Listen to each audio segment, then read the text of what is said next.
नमस्कार, PCM classes में आपका स्वागत है। तो जो फॉलिड स्टेट हम लोग का चल रहा था उसमें जो आज का हमारा टॉपिक है वो है आपका संकुलन क्षमता या संकुलन गुणांक। इंग्लिश में बोलते हैं इसको क्या आपका पैकिंग एफिशिएंसी और पैकिंग फ्रैक्शन। कहने का मतलब यह है कि जो क्रिस्टल होता है उसमें जो अवयवी कण होते हैं, ठीक है, उनका जो घनत्व बोल सकते हैं कितना पास पास है या कितने स्थानों को ग्रहण करते हैं, ठीक है। तो सीधा सीधा इसका मतलब यह है कि संकुलन क्षमता मतलब क्या होता है कि उसके अवयवी कण जितना स्थान क्या करते हैं उस क्रिस्टल में क्या करते हैं घेरते हैं, उसी को क्या बोलते हैं हम उसकी संकुलन क्षमता। तो सीधे शब्दों में यदि हम बोल सकते हैं तो क्या बोलेंगे कि किसी क्रिस्टल के अवयवी कणों द्वारा ग्रहण किए गए स्थान को उसकी क्या बोलते हैं संकुलन क्षमता कहते हैं। तो डेफिनेशन क्या हो जाएगा आपका, किसी क्रिस्टल के अवयवी कणों द्वारा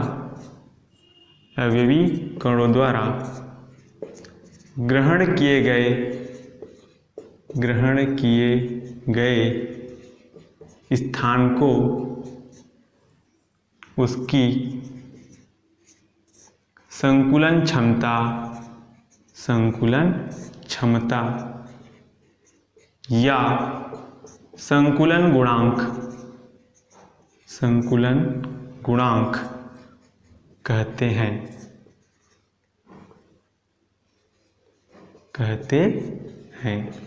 क्लियर है? क्या है आपका कि किसी क्रिस्टल के अवयवी कणों द्वारा ग्रहण किए गए स्थान को उसको क्या बोलते हैं संकुलन क्षमता या क्या बोलेंगे संकुलन गुणांक।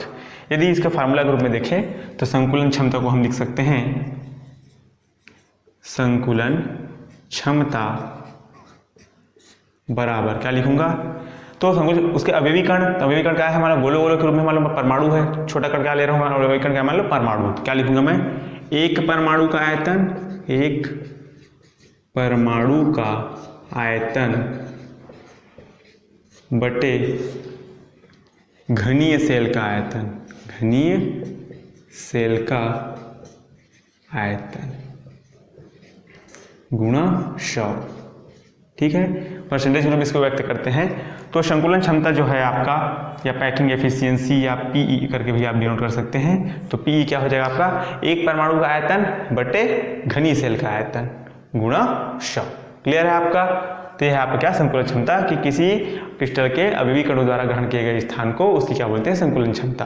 अब मुख्य रूप से हम घनी सेल में तीन मुख्य रूप से पढ़ते हैं, एक पढ़ते हैं आपका एससीसी, एक पढ़े थे क्या बीसीसी और एफसीसी।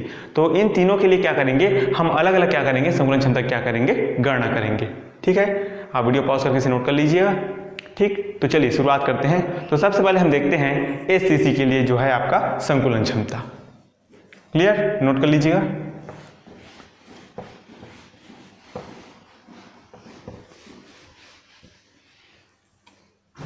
तो फर्स्ट है आपका एससीसी के लिए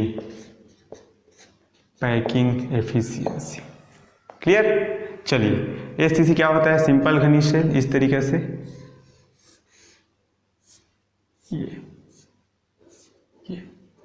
तो आपको पता है एससीसी का निर्माण क्या होता है आपका केवल एक परमाणु से होता है, ठीक। तो इसको मैं इस तरीके से मैं दर्शा सकता हूँ समझने के लिए, देखिएगा।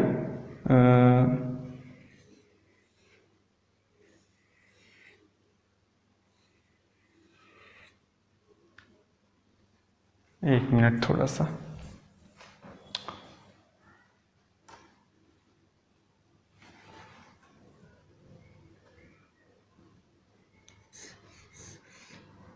ध्यान से समझिएगा, है ना।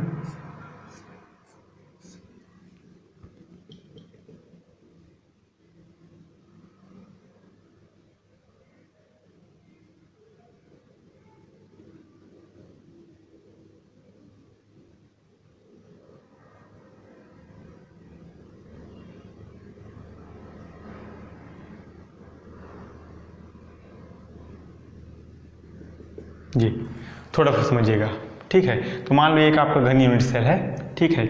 इसमें इसकी भुजा की लंबाई क्या है आपका ए है मान लो, और इसकी जो त्रिज्या है ना ये वो क्या है मान लो आर, ठीक है। तो चलिए तो क्या लिख सकते हैं, माना एक घनी सेल जिसके भुजा की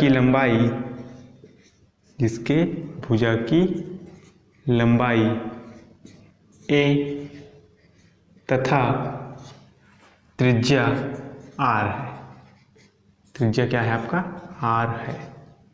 तब अब यहाँ यदि मैं a और r के मध्य यदि संबंध देखना चाहूँ तो देखिए, ये जो आपका a है, ये जो भुजा है आपका a, वो देखिए यहाँ से यहाँ r, यहाँ से यहाँ r, तो r और r कितना हो गया आपका? 2r।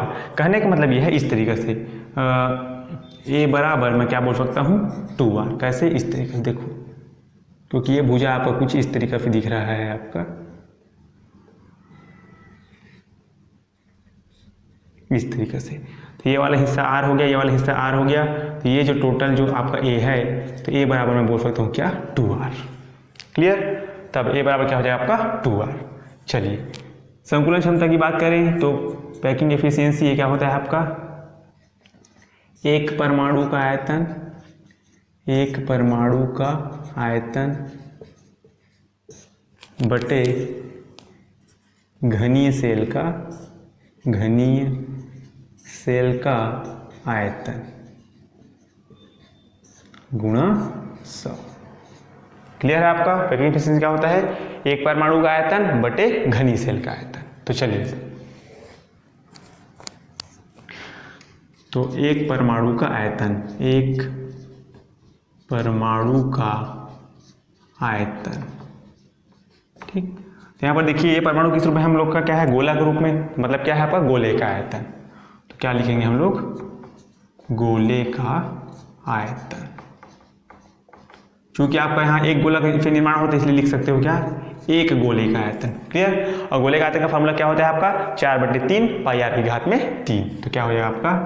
4/3 पाई r की घात में 3। क्लियर? घनीय सेल का आयतन की बात करते हैं।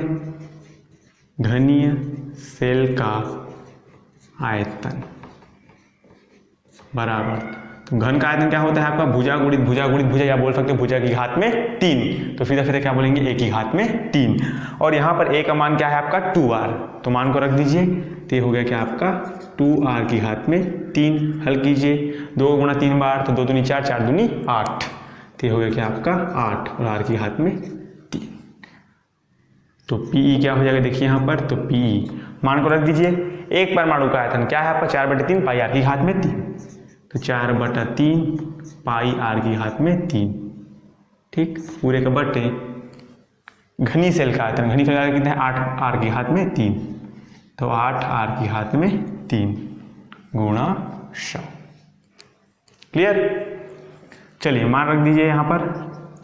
तो 4, देखिए मैं क्रम से लिख रहा हूँ, 4/3 ये बटे में है, नीचे आ जाएगा आपका इस 4/3। पाई का मान होता है आपका 22/7, तो 22/7 r की घात में 3, और नीचे में क्या है आपका?